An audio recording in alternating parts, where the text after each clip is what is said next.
পশ্চিম বর্ধমানের আসানসোলের হীরাপুর থানার অন্তর্গত কালাঝরিয়ায় দামোদর নদের উপরে জল সরবরাহের পাইপলাইনের জন্য নির্মিত লোহার সেতু হুড়মুড়িয়ে ভেঙে পড়ে। আর এই সেতুর সঙ্গে পাবলিক হেলথ ইঞ্জিনিয়ারিংয়ের প্রধান পাইপলাইনও ক্ষতিগ্রস্ত হয়েছে বলে জানা গেছে। ফলে আসানসোল শহরে যেমন যেসব এলাকায় পিএইচির মাধ্যমে জল সরবরাহ করা হয়, সেখানে আগামী কয়েকদিন জল সরবরাহ বন্ধ থাকবে বলে আশঙ্কা। কল্যাণপুর হাউজিং সহ বিভিন্ন এলাকায় এই সংকটের মুখে পড়েছে। জানা গিয়েছে কালাঝরিয়ায় পিএইচির পাম্প হাউসটি বহু পুরনো। এখানে রাইজিং মেন পাইপলাইনের জন্য নির্মিত লোহার সেতুটির মাঝখান থেকে ভেঙে পড়ে দামোদর নদের ওপরে। বর্তমানে দামোদর নদের জলস্তরও বেশ কিছুটা বেশি, যা পরিস্থিতি আরও জটিল করেছে। এই ঘটনায় প্রশাসনের উদ্বেগ বেড়েছে, কারণ আসানসোল শহরের বড় অংশে জল সরবরাহ এখান থেকেই হতো, ফলে ব্যাহত হয়েছে সেই জল সরবরাহ। এই বিপর্যয়ের ফলে আসানসোল পৌর নিগমের উপরে চাপ বাড়ছে। স্থানীয় বাসিন্দারা জল সংকটের সম্মুখীন হচ্ছেন এবং দ্রুত মেরামতির কাজ শুরু না হলে পরিস্থিতি আরও উদ্বেগজনক জায়গায় গিয়ে পৌঁছবে এবং পরিস্থিতি খারাপ হবে বলে আশঙ্কা। প্রশাসন এই সংকট মোকাবিলায় জরুরি পদক্ষেপ নেওয়ার কথা জানিয়েছে। এই ঘটনা শহরের জল সরবরাহ ব্যবস্থার দুর্বলতাকে সামনে এনেছে এবং যা দ্রুত সমাধান করার দাবি করছেন স্থানীয় বাসিন্দারা। দামোদর নদের উপর হুড়মুড়িয়ে ভেঙে পড়ল জল সরবরাহের পাইপলাইনের জন্য নির্মিত একটি লোহার তৈরি সেতু।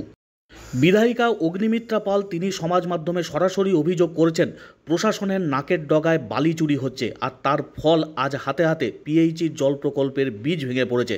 অতিরিক্ত এবং লাগাতার বালি চুরি করে নদীর তলা ফাঁপা করে দেওয়া হয়েছে। স্তম্ভগুলো দাঁড়িয়েছিল দুর্নীতির ভরসায়, প্রকৃতির নয়, এমনটাই অভিযোগ বিজেপি বিধায়িকা অগ্নিমিত্রা পালের। দেখুন, এটা আমাদের যে পিএইচি জলের এটা চাই পিএইচি ডিপার্টমেন্টের। তো আমরা যেহেতু আমরা কর্পোরেশনের আমাদের ইঞ্জিনিয়ার সমস্ত এসি স্যারও এসছে, ইঞ্জিনিয়ারকে আমরা ডেকেছি বিষয়টা দেখার জন্য। তো পিএইচিরও আধিকারিকরা এসছেন।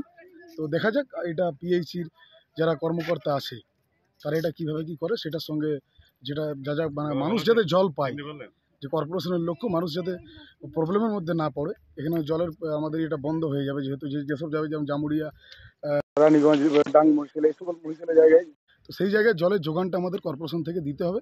সেই নিয়ে আমরা ইঞ্জিনিয়ারদের সঙ্গে আলোচনা করছি এই বিষয়ে, যাতে কীভাবে জল ভেঙে পড়েছে, যে হিসাবে জল ছাড়ছে। আশা করছি এটা, কিন্তু আমার তো জানা নাই কী হিসাবে পড়ে গেছে। জল ছাড়ছে, হয়তো নিচের মধ্যে কোনো গন্ডগোল হয়েছে, সেই জন্য হয়তো পিলার ধসকে পড়ে গেছে।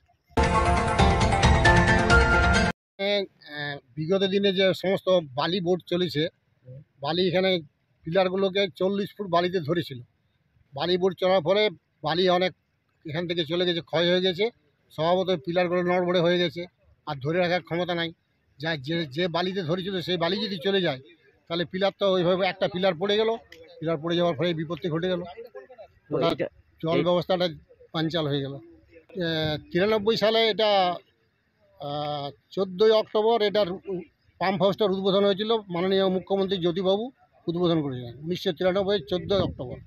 থেকে টোটাল এটা Raniganj coalfield water supply phase 2। তো এখান থেকে জল যায়, যেমন এদিকে আপনার মহিশিলা ট্যাঙ্ক আছে, তারপর আপনার আছে ইয়েতে কি বলে ওই বেনালি ট্যাঙ্ক আছে, তারপরে চলে যান আপনি রানীগঞ্জে সিয়ারসোল, ওখানে একটা ইয়ে করেছে, CWR করেছে, ওখান থেকে আবার পাম্পিং করে পাঠায় উখরা পর্যন্ত জল যায়।